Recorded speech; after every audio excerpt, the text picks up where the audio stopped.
Arestado ang dalawang lalaki sa ikinasang buy-bust operation ng mga operatiba ng San Pedro Police Station na nagresulta sa pagkakakumpiska ng hinihinalang shabu na may standard drug price na 66,640 pesos. Ang operasyon ay isinagawa bandang alas 4:57 ng hapon noong Oktubre 14 sa Jera Street, Barangay 76-A, Bukana, Davao City.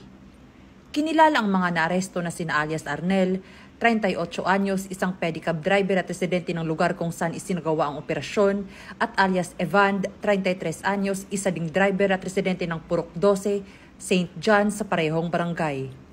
Ang operasyon ay isinagawa ng mga operatiba ng Intelligence at Station Drug Enforcement Unit ng nasabing istasyon.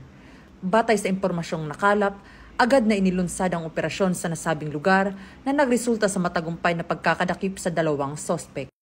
Matapos ang operasyon, dinala ang mga sospek sa himpilan ng pulisya para sa kaukulang proseso. Nahaharap ngayon ang mga ito sa kasong paglabag sa Republic Act No. 9165 o ang Comprehensive Dangerous Drugs Act of 2002.